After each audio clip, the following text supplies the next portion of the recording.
สบายดีได้ทุกคน สบายดี สบายดีเนาะ สบายดีจากบ้านในโศกเก่า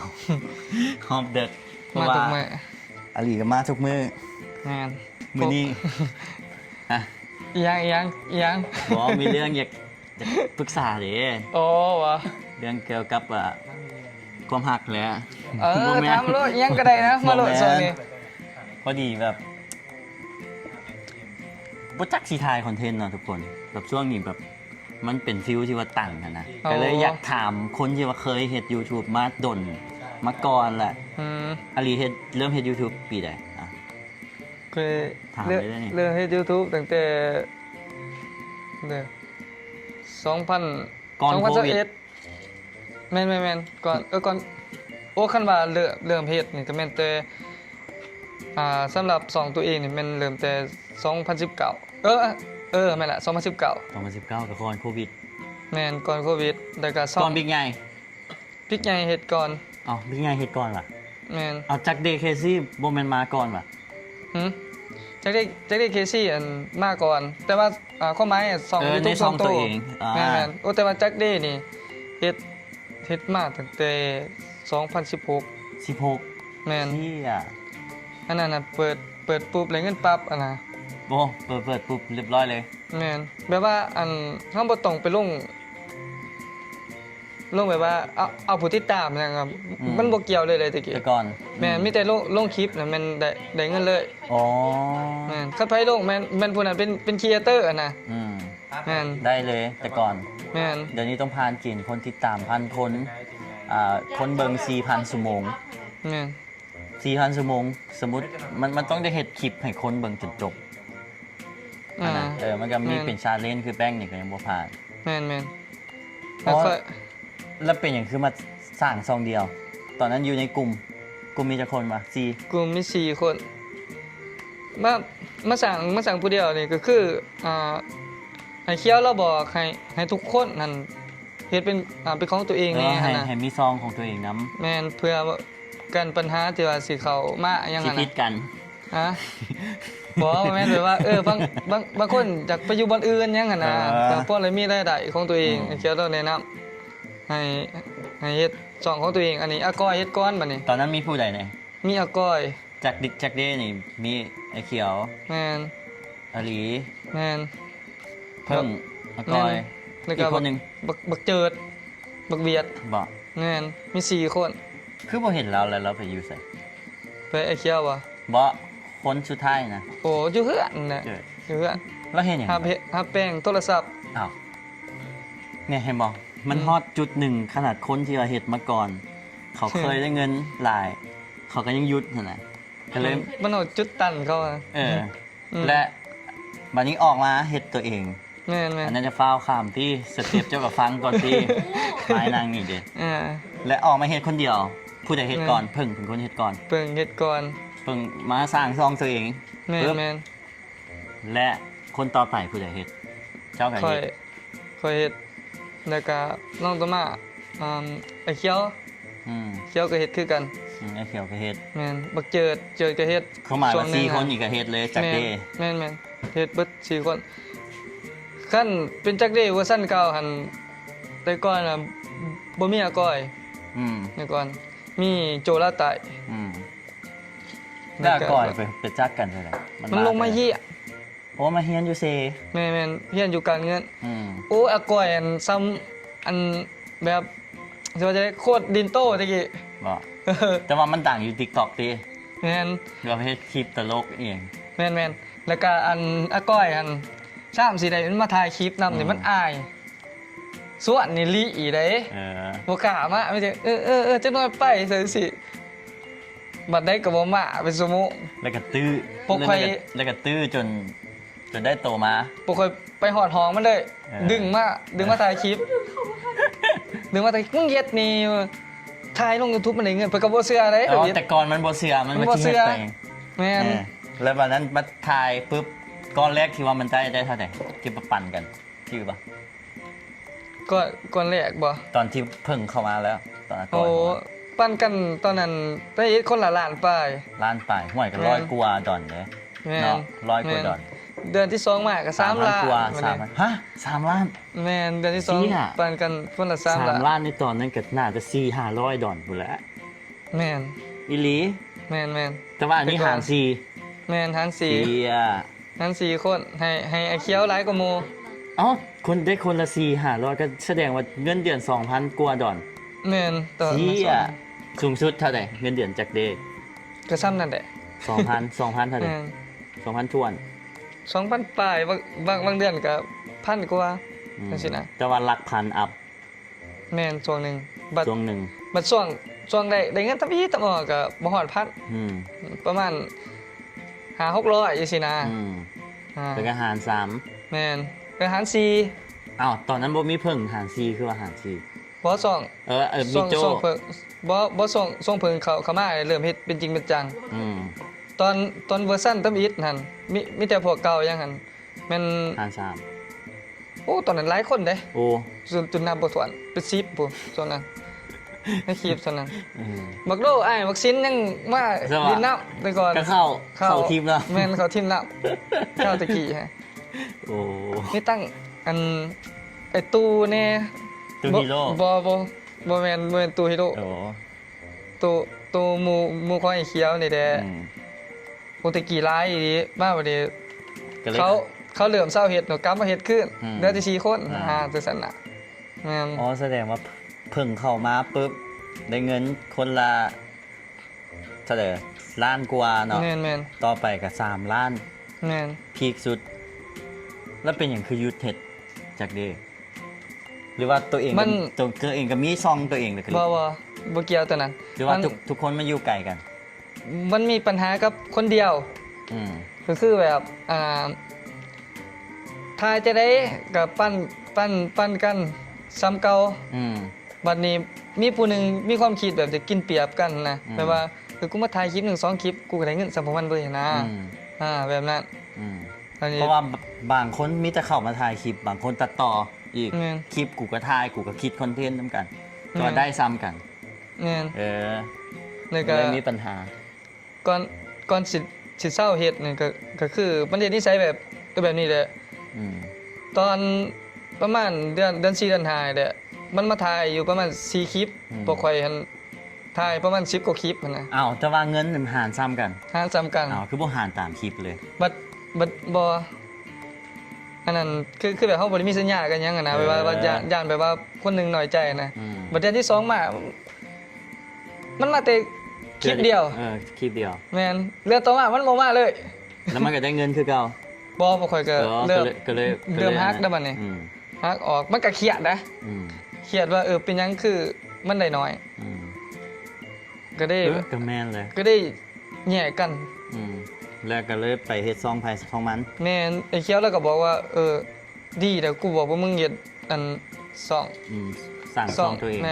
ม่นสองส่วนตัวหั่นได้เห็นบ่เฮาจึงมีมีอะไรครับทางอีก2นึงหั่นน่ะ อืม นั่นแหละเห็นบ่เราอันนั้นแต่ว่าเราหูในอนาคตนะ อืมแล้วเบิ่งการไกลแล้ว แม่น เรา แม่น แบบยาวแล้วตอนนั้นเจ้าเฮ็ดเวียกประจำบ่หรือว่ามีแต่เฮ็ดคลิปเลย บ่มีเวียกข่อยนี่เป็นน้องๆไอโซ ที่ว่าถ่ายรูปอยู่ที่เว้ากับคลิปแฮว แม่น ไปช่วยอีหยังไป แม่น ช่วย แม่น กล้องถ่ายภาพไปจับอีหยังแม่นั่นแหละยังพอมีตัวนั้นเด้ ไอโซเราให้เทื่อเท่าใดไป อืม แต่ก่อน งานละพัน 1,000 บาท แม่นครับงานละ1,000 บาท มันก็ซ้ำนั่นแหละ แม่นคืองานแบบ ไป ว่า จับไฟ แม่น ไปหยัง คันงานแบบว่างานสิมันใหญ่อีดีแต่ก็ให้1,000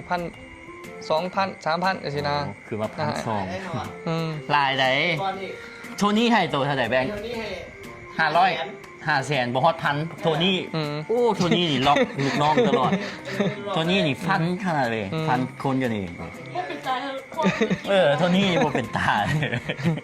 โอ้ไอโซนี่ใช้ดีเด้คันแบบเฮา ติดดังเป็น ไอ้โซเราเลี้ยงขอกเลี้ยงเข้าเองบ่ แม่นเลี้ยง แน่ พอเห็นนะอันหนึ่งมันหลาย อืม คือแบบ งานที่ขาดแดด อืม คือแบบเฮาจับ โท ไป นี่ฮักไปเลยเด้ฮักคิวไปเลย เออ 1,000 บาทนี่แม่น700,000ตัวนี้ฮักไป200,000เด้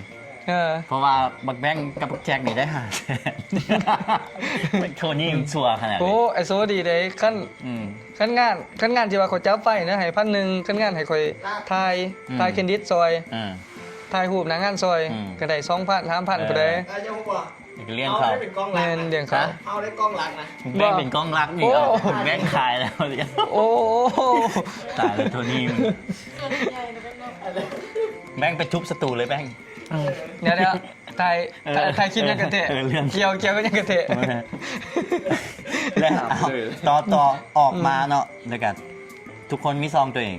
แล้วเจ้ากับเฮ็ดในซองตัวเอง แมน ไป แมน เงินเดือนตายสุดได้เท่าไหร่ตอนนั้นที่มันออกมาเฮ็ดเดียวเลยบัดนี้ โอ้ เข้าเต็มเลยเข้าเต็มเม็ดเลย เดือนทำอิฐก็ประมาณ100ป้าย ลักร้อยอยู่ แมนบัดตอนทายกับอเมยหันลักพัน จี้ห่ะลักพัน แมน เอาลงทิศละจะคลิป 2 สองทิศละสอง โอ้แม่นมือละ2คลิป มื้อละสองคลิป แม่นๆมื้อละสองคลิป ช่วงทีดุ แมน ช่วงทีดุอันนี้มันช่วงที่แบบกำลังแอคทีฟเลยทุกคนกำลังข่าวหัน แมน แล้วต่อไปจริงสิถามเด้ อ่า แบบเป็นอย่างคือหลังๆมานี่เห็นอลีแบบบ่อยากลงคลิปเนาะ น่ะ ลงมื้อละสองคลิป แมน ในระยะเท่าไหร่ช่วงที่ว่าคึกคัก ยัง แบบ ก็ เอา อะไรอ่ะ เข้าหมายว่า สมมุติว่าเขาเริ่มในเดือน4เขาลง อืม จนละ2คลิปจนฮอดเมื่อปี อ่า และปี2024เขาเริ่มขี่ข้านบอปีใดที่ว่าเริ่มบอ เดอะเบิร์ดไฟอ่ะบ่ ดอกไฟตอนเข้าป่า โอ้ตอนมีปัญหาชีวิต แมนตัวมีปัญหาชีวิต แสดงว่าตอนมีเมียเนาะผู้ที่หนึ่งก็ยังแอคทีฟอยู่ แม่น ก็ยังถ่ายมือละ2คลิป2คลิป แม่น 2คลิปจนมีปัญหาเรื่องส่วนตัว แม่น ก็เลยขี้ข้านถ่ายหรือว่าจังใดหรือว่าตอนนั้นถ่ายคู่กัน เดอตอนก่อนสิเวิร์ดไฟนี่ก็คือแบบเขาเจอปัญหาชีวิตหลายอย่าง อืม เดี๋ยวก็สองมาหาจากเฮ็ดแนวอื่นน้ำเนหั่นน่ะ บ่อยากเฮ็ดแล้ว YouTube ยังอยากเฮ็ด แต่ว่าอยากเฮ็ดเวียกใหม่ แม่นอยากลองศึกษาตัวใหม่นะคือแบบซักละไอ้นะอยากลองศึกษามันเบิ่งว่าเฮาสิเก่งบ่หรือว่าได้รับรายจ่ายของเฮามันเท่าไหร่นะ อืม แล้วก็ตัวเวิร์ดไฟแท้ๆก็คือคิดแต่มันตันแล้วก็สองมาคิดนำเรื่องเก่าแน่แล้วก็ คอนเทนต์หนึ่ง แม่น นี่แม่นคอนเทนต์นะบ่จักสิถ่ายหยัง แม่นแล้วก็สองมาเฮาอยากลองมิดก่อนเพื่อเปลี่ยนแปลงตัวเอง ก็คือแบบช่วงหนึงเฮาคือแบบบิ๊กไงว่าเฮาหาเมีย6เมียสินะแล้วก็จนไหนคน เดี๋ยวคนคอมเมนต์กับ แม่ ใน น เชิงลบ แม่น ก็เลยบ่อยากเอาคลิปลงพอมันจะเห็น แม่นก็อยากลองมิดไปก่อน มิดให้มันซาก่อน แม่นก็อยากหาตัวตนของตัวเองแต่ว่าสไตล์คลิปตัวเองขนาดนั้นต้องถ่ายแนวใดหั่นนะ แต่ว่าในตอนที่ว่าพีคๆเอาลงมือละ2คลิปผมจะถ่ายอหย่างไล่สไตล์กิน ไทย ยาก จิ้นกัน จิ้นกัน แล้วก็ กับแฟน แม่น แบบ จิ้นกันแล้วก็หาซาเลนมาลิน อืม อ่า แล้วมันก็เป็นเชิงในคลิปตลกคลิป แม่น ม่วน แม่นก็คือพวกเจ้าดินบักอีดินบักดีดินบักจับกันอย่างนั้นน่ะก็ อำกันกวนกันยอกกัน แม่น อ่า เด็กก็สองมาก็คือแบบการถ่ายคลิปแบบการใส่ใจเงิน อืม ใน1แสน Challenge กีบนี่เบอร์มือหนึงนี่ลองใส่เงิน50,000กีบนี่เฮาจะได้กินหยังแหน่ใน3ขาบ50,000กีบหั่นน่ะเข้ามาแบบนี้ ในตอนนั้น แม่นคือแบบส่วงเงินมันเฟ้อเงินมันแบบปัญหาเงินในประเทศเฮานี่แหละเฮาก็อยากเฮ็ดคลิปแบบว่าคนในห้องเซานี่ซื้ออิหยังได้แน่เงิน50,000กีบนะเฮาก็แนะนำว่าซื้อนั่นซื้อนี่อันยังนั้นนะก็ได้มา คลิปแบบสรุป แม่น เสร็จ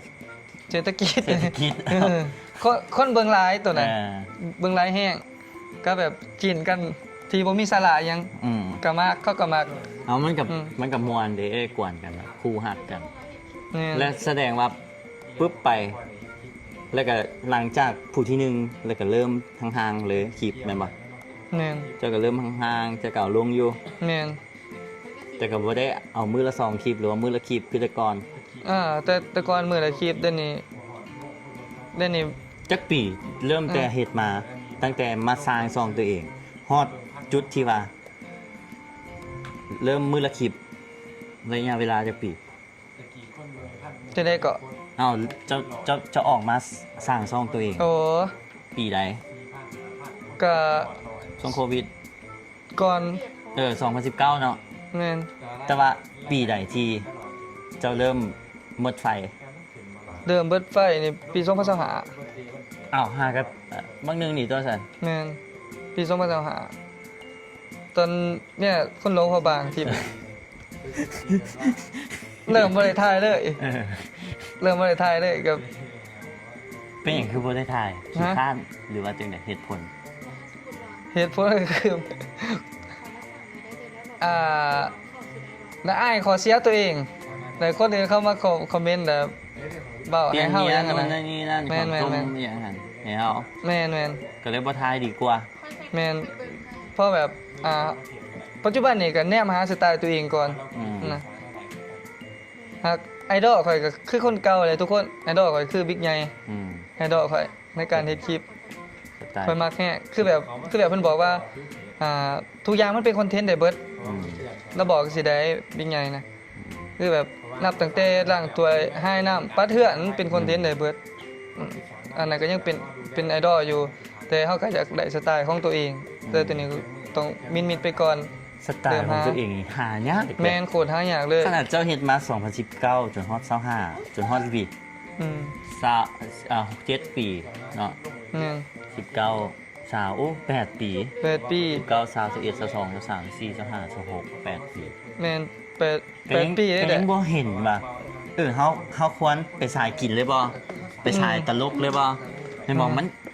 ยาก มัน เลย หายากเลย หายาก คืออยู่กลุ่มจักเด้นี่สไตล์ข่อยคือหัวหยอง ม หยองฟูๆเป็นดินมุกแปลก อืม ในกลุ่มเป็นคนมุกแปลก อืม ก็มักตัวนี้ โตแบบโตพาเพื่อนเครียด แม่น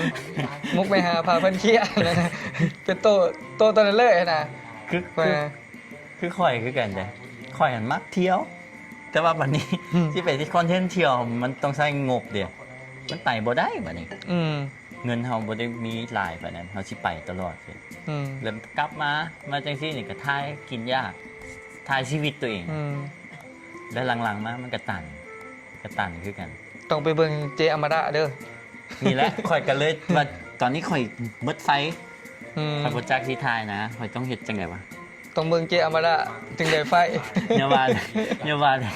เจ้ากับเบิ่งข่อยคือกันข่อยก็เบิดคือกัน เดี๋ยว บ่จังได๋มันก็มาเอง นี่คือค่อยอยากเริ่มถ่ายได้เด้นี่ เป็นอย่างเห็นหลายคนทายบ่มันคึกคักขึ้นมา แบรนด์ตัวนั้นก็มีส่วนสองมากก็คือไล่หาเพราะมันเริ่มน้อยเขาก็จะ บ่มียากแล้ว อืม บ่มีกิน เขาก็จะถ่ายกลับมาถ่ายคืน คือเหี่ยวเด้เห็นบ่เหี่ยวนี่มันย้อนข่อยบอกมันทายแม่ได้เงินเลยเพราะว่าช่วงที่ไปอเมริกาเนี่ยเงินมันขึ้นสินะ อืม เขาก็ว่าได้ FC ทั้งฟังพุ่นราคาเรทมันเบิ่งโฆษณามันสูงก่อนนะ อืม เขาก็ได้พอ FC ฟังพุ่น อืม ก็ฟังไทยฟังลาวก็เลยแคปชั่นก็เขียนเป็นได้ อืม อันภาษาไทย แต่ว่าเหี่ยวมันเฮ็ดอังกฤษเลยเด้เพราะมันอยากเอาแต่ โอ้ FC ฟัง FC ตั้งฟังพุ่นเนาะ เพราะว่าคนลาวมันกับค่าโฆษณามันต่ำอ่ะนะมัน แม่น ได้น้อยก็เลยอยากตีตลาดแต่ฟังพุ่น เดี๋ยวนี้เนี่ยข่อยก็คือเบาเนี่ยข่อยจะกลับมาเฮ็ดคืนแต่ก็พื้นฐาน FC ข่อยส่วนไหนไทย เห็นป่ะ ไทยข่อย เจ้าเป็น ข่อยอยากเฮ็ดคลิปเอาใจเขาทางพุ่นแบบผูกพันกันนะผูกมัดฮักแพงกันยังหั่นนะเขาก็จะเฮ็ดคลิปให้ FC เบิ่งได้เดี๋ยวนี้นี่คือซักลายนี่ก็ครับแน่ เป็นบางส่วน ฮับเป็นอดิเรกเนาะ แม่น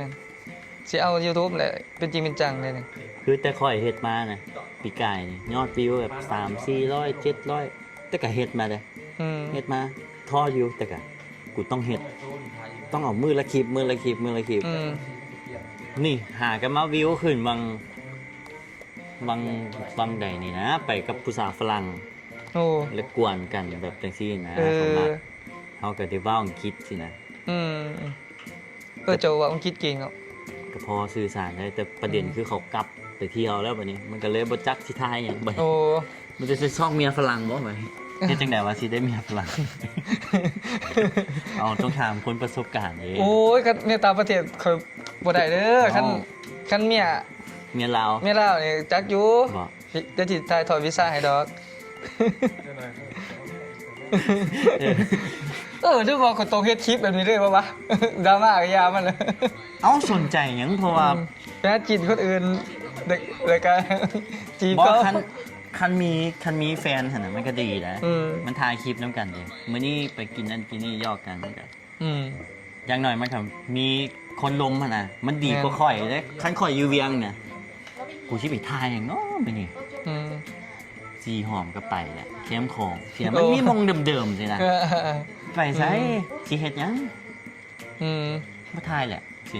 ว่าท่านก็ต้องนัดผู้สาวมา โอ้ โอ้ โอ้ช่วงคอยเฮ็ดคลิปบริจาคกัน คือแบบไฟมาแห้งได้ตอนนั้น เอาเงินตัวเองนี่แหละ อืม ไปบริจาคไปซอยเหลือคนทุกอย่าง อืม แล้วก็บูมเลยได้ตอนนั้นบูมแห้ง FC ยังฝากมาเพราะได้ค่าน้ำมันน้ำมันแน่แล้วก็ อืม เฮาเฮ็ดบุญเด้อแน่นะ อืม ตอนนั้นโอ้บูมแห้งขนาดก่อนสิหยุดเฮ็ดนี่ก็คือตอนนั้นเมียมีลูกแน่ก็สองมามันมีพวกที่อิจฉาเฮาเข้ามาโจมตีเลย อืม มาโจมตีเฮาแล้วก็เขียนนั่นเขียนนี่บางทีก็ไปแจ้งขอแจ้งความสินะ เรื่อง เพราะฮะ เรื่องหยัง อยากให้มากวดสอบเฮานะวันนี้มากวดสอบเพิ่นก็เขาเอาให้เบิ่งเบิดหลักฐาน วันนี้ ความหมายว่าเขาฝากเงินมา เนี่ย หลาย แล้วพวก พวกคนลาวเฮาเองแน่แล้วก็พวกต่างประเทศแน่ อืม นั่นน่ะตอนนั้นข่อยเฮ็ดโอ้วิวไปแฮงเลยคลิป 7-8 หมื่นเป็นแสนก็มีแต่ละคลิ ห ป ลักหมื่นเนาะ7-8 หมื่นหลายนะ แน่นบ้าบัดนี้มันเมื่อยบัดนี้เมื่อยตอบ เขามากวดสอบมันก็เมื่อยตอบหยุดเฮ็ดดีกว่านะ อืม เฮ็ดสไตล์ของตัวเอง สมมุติว่าเขาคันเฮายังเฮ็ดอยู่คันคนที่ว่าอิจฉาเฮานะ อืม บางทีเขาเฮ็ดได้ดิ อ่า เขาแบบว่าเห็นสองโวของเฮาอะนะโดยที่ว่าเฮาบ่ฮู้ตัวอะนะ อืม จังได๋มาเฮ็ดใส่พิษใส่หายเฮานะ อืม เพราะว่าหนึงคันแบบสิว่าจะได้ว่าแบบเฮาเฮ็ดถูกต้องอยู่แต่ว่ามีคนแต่ว่าเฮ็ดอันนั้นอันนี้ให้เฮาอะนะโดยที่ว่าเฮาบ่ฮู้ตัวโดยที่ว่าเขาเฮ็ดให้เฮาผิดกฎหมายสินะ อืม เขาก็ได้บ่เฮ็ดหรอกยะแบบเขาก็อยากเบิ่งลูกเบิ่งเมียแล้วส่วนนั้นก็ได้ว่าหยุดเฮ็ดซะกลับมาเฮ็ดของตัวเองก็บอก FC ได้บอกคนที่เขาฝากเงินมาว่าขอสิเฮ็ดหยุดเฮ็ดเด้อเป็นจังซี่นะจังได๋ว่าอยู่สิก็ฝากมาอีกอะนะเขาก็แจ้งบอกใน YouTube ยังบ่ได้อืมแต่นี่ก็อยากกลับมาเฮ็ดเพราะว่าอันมีแม่ฮักอยู่ต่างประเทศเราบอกให้เปิดหยังก็เปิดบริษัทบ่เปิดหยังเปิดโครงการบ่ อืมโครงการเอา เปิด เป็นโครงการซะ แม่นให้มันถูกต้อง ตอนนั้นข้อยเฮ็ดฟรีแลนซ์ได้เฮ็ดผู้เดียวบ่ได้มีทีมงานเด้ข้อยเฮ็ดตะกี้แต่ว่าคันอยากเฮ็ดนี่ก็ต้องมีทีมงาน ต้องขอหนังสือจากอันนี้อันนั้นนะเฮ็ดให้มันแบบมันคง แบบฟิลแบบเป็นโครงการเลย แม่นๆ โครงการช่วยเลย แม่นคนอื่นจึงบ่ใส่หายเฮาได้ อื นะ ม เฮ็ดตอนนั้ เป็น น เข้าใจ หลังจากที่ว่าเศร้าเฮ็ดตอนนั้นแล้วข้อยก็กลับมาถ่ายกับลูกกับเมียถ่ายแต่ก็ เมียคนที่เท่าไหร่ พ่อได้อยู่ได้กินตอนนั้นเมียกับลักกี้เมียบ่ได้รวมกัน คนผู้นั้นยังตอนนั้นยังบ่ปะเทื่อ นึง อืม ก็ถ่ายๆไปเลยมันเริ่มเบิดไฟอีกตอนนั้น เบิดไฟ มันเริ่มเบิดไฟแบบว่าจะแบบคิดน้ำลูกคิดน้ำเมียเนี่ยแม่น เอา วิวต จาก ก ที่วิวขึ้นได้สูงบัดนี้มาทางนั้นก็จะสูงบัดนี้วิวปล่อยไปเชี่ยน้อยเว้ย แม่น ก็เลยแบบโอ้ทางเฮ็ดใช่ป่ะ แม่น ฟิลจังแน่ แม่นก็ได้หยุดเด็ด YouTube ค่าหนึงสักไล่ อืม มาสักไล่ตอนนั้นโอ้เงินกำลังเข้ามาได้ดีมาปากันก่อน อืม แล้วก็เบิดไฟ อืมไปก็เลย เปิดไฟ มีเมีย คนที่สอง กับผู้เชื่อเมยแหละที่ว่าดงมือละ2คลิป อ๋อแล้วไปโอ้เมียคนที่สองว่ะที่ว่ามือละ2คลิป แม่น เสีย เอ้า แสดงว่าเจ้าต้องหาเมีย คันเมียคนที่3ต้องลง3คลิป เห็นบ่ เมียคนที่4ต้องลง4คลิป บาแล้ว แสดงว่าอาลีมดไฟคอยหู้แหละเป็นอย่างเจ้าคือขี้ข้านไทยย้อนเจ้าบ่มีเมียเขี่ยวไปแต่งซะ โอ้ยสาวน้องข่ายเด้ สาวหนองคายเนาะเกี่ยมเลยดิ ขามไปใต้ซะบัดนี้ ไปอยูหุ้นคนอีไทยคักเลย เอ้าไทยอยู่ไทยแล้วกับคนไทยเบิ่งดิการแข่งขัน คือข่อยเนาะปอกความจริงถ้าข่อยถ่ายน้ำหมูน้ำขู่วิวข่อยบ่ขึ้นได้ ต้องเป็นผู้สาว แม่นตรงแม่นผู้สาว คือ แบบพี่ห้องมันไปทางนั้นนะวิวห้องไปทาง คือ นั้น คลิปนี่นี่ เห็นไหมเข้าคลิปแป๊บหนึ่งนี่ได้เลยดิเห็นไหมเห็นแบ่งกันได้เอา ทุกคนคิดซื้อเพจใช่เนี่ยที่ตั้งเพจใหม่ โอ้ที่ตั้งเพจใหม่ คิดซื้อเพจใช่เนี่ย ไม้ปลาซิวนั่นแหละ บ่เอา ไม่ปลาฟิว ไม่อยากให้เป็น เออ ไม่อยากให้จดจำแบบนั้น เอ้า ต้องเป็นเฮา อืม ไม้ตาข้าง ไม่ตะกะ ตั้งซื้อไปอย่าง ไม่เด็ก ไม่เด็ก ไม้ ไม้ตัวน้อย โอ้ไม่ตัวใหญ่ ไม้เลิฟ ไม่เลิฟบ่เอา ไม่เลิฟ ตัวเล็ก เคย อ่ะปิดคลิปซะ เอา เดี๋ยวที่ไปคิดชื่อซองไม้ อ่ะ เมาดนเลยดิ เดี๋ยวไปนัดกันก่อนเลยขั้นจิตายยังไง นัดกันก่อนเลย บอกอันนี้แบบ พวกเขานั่งสไตล์ที่ทุกมือแหละ ไม้นอน อ่า แล้วมันบ่ได้ถ่ายคลิปอย่างเมื่อวานนี่นะ อืม ก็เลยว่าพอดีเมิดไฟนะโปรจักที่ถ่ายคลิปก็เลยถามอาลีเอาแนะนำเลยติคันเมิดไฟควรเฮ็ดจังได๋ เบิดไป คือค่อยนี่นะ ค่อยจะได้ต้องแบบ เติมทาน ต้องชื่อว่าจะได้เลยก็คือต้องเฮ็ดไปเรื่อยๆบ่หรือว่าควรเช้าควรหยุดหรือว่า เฮ็ด ควร โดย ซ้อม บ่ต้องคิดเฮ็ดโดดนะเฮ็ดโดยที่ว่าบ่ต้องแบบว่าสิเก็บไว้ว่าจังน้อยจังเฮ็ด อืม หรือว่าโอ้ เฮ็ดเลย อันนี้มันจังได๋วะ ต้อง แต่ ต้อง สิ เอา เฮ็ด คำ โด ใหญ่มาเว้าทุกอย่างมันเป็นคอนเทนต์แบบ แม่น ต้อง แม่น ต้องถ่าย แม่นเขาจึงมีไฟตัวนั้น และเจ้า แล้วเจ้าคือบอกเอาคำบางทีมา ฮะ มาคิดมาเฮ็ด ตอนนี้ด้วยวะ ตอนนี้เต้คือบ่เฮ็ด ตื่นสวย เออ ตื่นสวย ก็เลยบ่ได้ถ่ายคลิป แต่นี่ก็อยากเปลี่ยนมุ้งนอนแน่ อืม คันเปลี่ยนมุ้งนอนได้นี่แม่นค่อยได้ทาย อืม อันนี้ตื่นมาค่ำแล้ว ไฟมันก็เบิดไฟหมอดก่อน ไฟหมอดก่อนนี่ ควรเปลี่ยนแหล้วสนะ มันแต่ก็สิเปลี่ยนมุ้งนอนคือนอนคันเฮาคิดน้ำออกก็เฮ็ดไปก่อนนะเฮ็ดไปก่อนจับทายไปก่อน อืมจับ ย่างเก่าหนึงก็ทายไปก่อนนะนั่นแหละก็คือกำลังสิขีดก็ไฟก็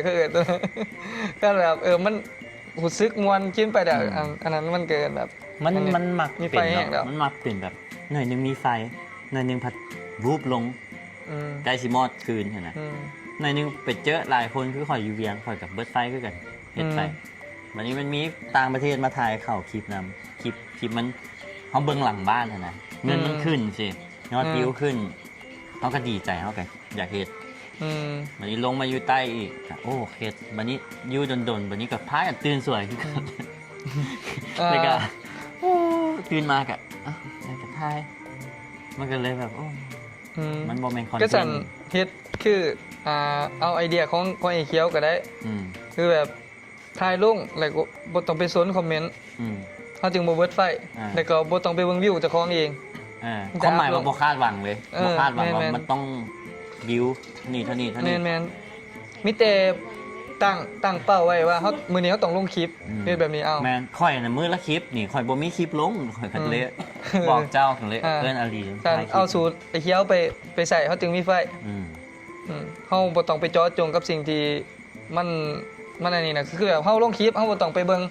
มีแต่เฮ็ดคลิปใหม่เลย อืมบ่คาดห ล วั ง ง แม่น บ่ต้องไปซองหลังบ้านหลาย แม่น บ่ยอ มัน ด จะเห็น วิว เฮา ใน เบิด เดื ไฟ อน ตัวนั้น ในเดือนนี้ทิศนี้เท่าใด อืม เงินขึ้นบ่เงินลงซำใดมันเครียดแหละ หั่นแหละ มันเห็นเป็นเรียลไทม์เด้คันบ่เฮ็ดบ่ได้เด้ แม่น ความหมายว่า YouTube คันบ่เฮ็ดก็บ่ได้เงิน อืม บัดนี้เฮ็ดปุ๊บมันก็จะเห็นเลยว่าโอ้เฮาเฮ็ดแล้วเฮาได้ซำนี่สินะ อืม บัดนี้การที่เฮาเฮ็ดอยู่ การที่เฮาไปเบิ่งกันแล้วมัน เบิ่ง มันจะเห็นให้เฮาเบิดไฟ แม่นเฮาเฮ็ดอยู่แต่เฮาไปเบิ่งปุ๊บเชี่ยกูอุตส่าห์เฮ็ดคลิปนี้บ่ดีๆ ได้1 ดอนสมมุติ เนี่ยต้องเฮ็ดให้เฮาเพิ่นไปแต่บ่ต้องไปเบิ่งมัน กูไปซื้อเครื่องซื้ออย่างเลี้ยงผู้สองผู้สาวกายแล้ว สินะมันจะเปรียบเทียบเลยก็เลยแบบขี้ข้าน ก็มีแต่สู้ๆร่วมกันเลยแหละสู้ๆร่วมกันเลยปกติสู้ ตายคลิปจะตื้อสวย ๆเพราะอะไรปวดเหี่ยวกันเหี่ยวถึงเต้นนาทีเลยอ่ะคุณ โอเคเอาบ๊ายบายท่านทุกคนฝากไปติดตามเลยเนาะตอนนี้จะโมงละก็ 4 โมง ป่าย 4 โมง 4 โมง 16 แล้วขอบคุณทุกคนบ๊ายบายด้วยทุกคน เจอกันคลิปหน้าทุกคน 16เซตติ้งสิแตกแล้วกันเหี่ยวไป บ๊ายบายเลยทุกคนฝากติดตามอาลีนะเนาะบ๊ายบายบ๊ายบายนะบ๊ายบายเนตตี้ บ๊ายบาย จุ๊ ทุ บ ก หมว ค ก น เนตตี้โอ้ พอแล้ว ได้แล้วเอาหูปไม้ไปเฮ็ดหน้าปกเลย เราไม่ได้สบาย บ๊ายบายทุกคน